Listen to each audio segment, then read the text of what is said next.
There was once an eagle with a wingspan close to 3 meters, talons the size of tiger claws, and enough striking force to shatter bone on impact, and it went extinct in less than a few hundred years after the first humans set foot on its island. Not tens of thousands of years, not even a few thousand, a few hundred, which in evolutionary terms is barely a rounding error, and for a bird that had sat comfortably at the top of its ecosystem for millions of years with essentially zero competition, that kind of collapse should tell you something was very wrong with its long-term survival plan, even if nothing had ever forced it to notice. That bird was Haast's eagle, and to understand why it existed at all, you first have to understand the island it called home.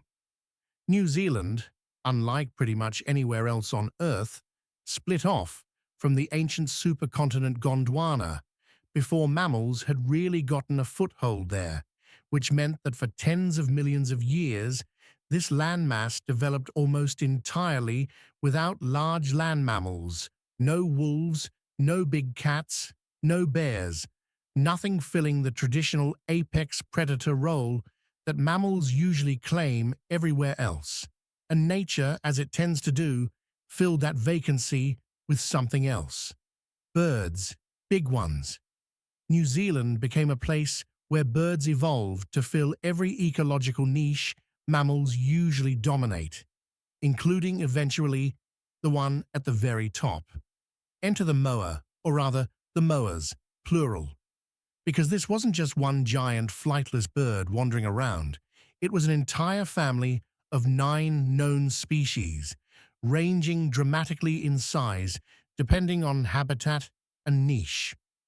At the smaller end, you had species like the bush moa, standing around 1 to 1.3 meters tall and built for maneuvering through dense forest undergrowth, while at the top end, you had the South Island giant moa, the largest of the group, with females reaching heights of up to 3.6 meters, or roughly 12 feet, when their necks were fully extended and weights approaching 230 kilograms, or about 500 pounds.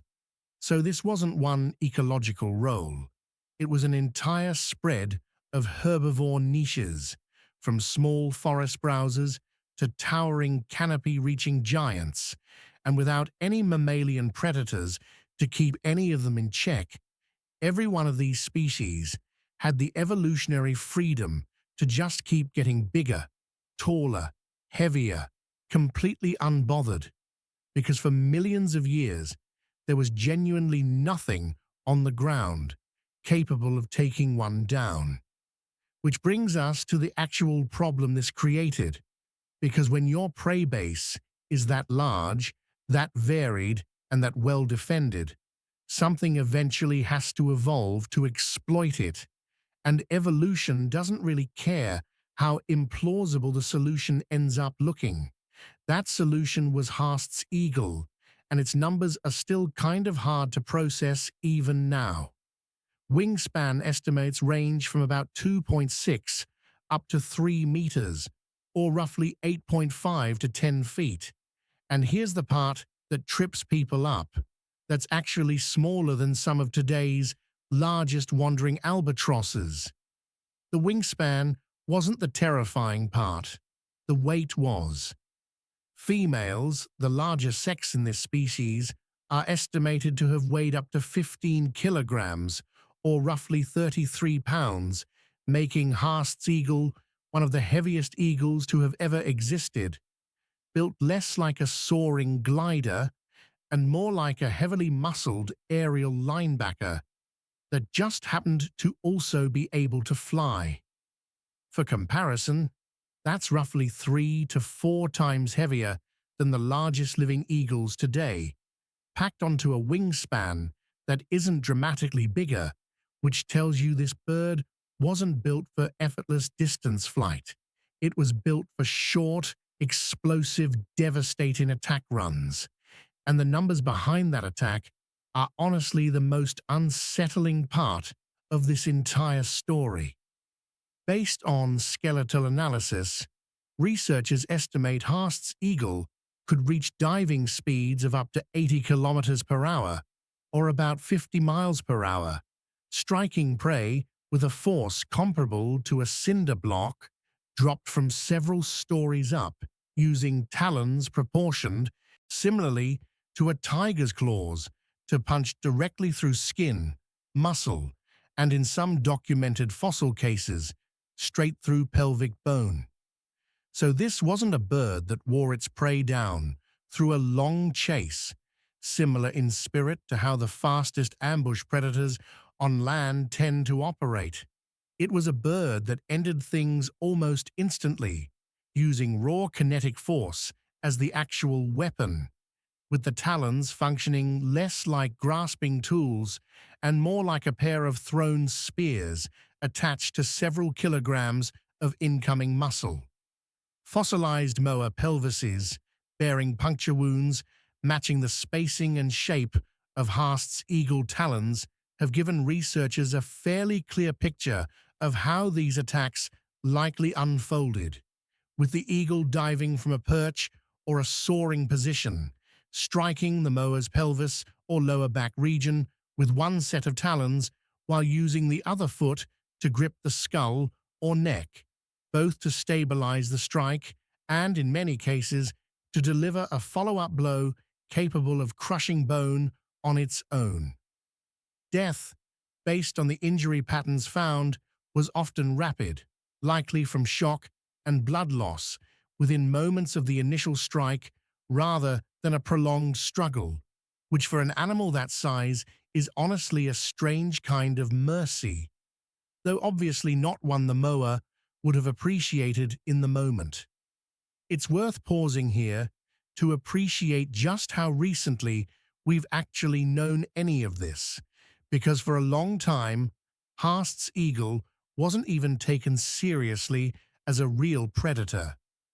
The first fossil remains were described back in 1871, but for decades afterward, many researchers assumed it was primarily a scavenger, something that fed on moa carcasses rather than actually hunting full-grown adults, largely because the idea of a flying bird capable of taking down an animal that outweighed it by 10 times or more just seemed biomechanically implausible. That assumption didn't really change until the 1980s and 1990s, when researchers began systematically comparing Haast's eagle talon shape and leg bone density against modern raptors, and started finding those telltale puncture wounds on moa pelvic bones that lined up almost perfectly with the eagle's foot structure. So this wasn't some ancient, settled fact sitting in textbooks for a century. It's a relatively recent reconstruction, pieced together bone by bone, from an animal that most of science initially underestimated.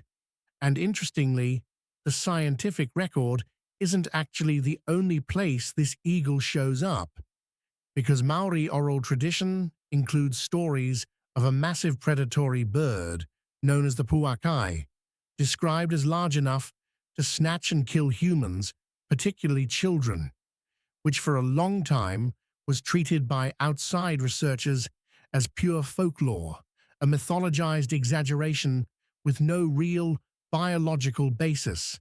But once Haast's eagle's true hunting capability became clear, that assumption started looking a lot shakier, because an animal capable of punching through a moa's pelvis with a full-speed dive strike is not an animal that would have had any trouble at all with a human child.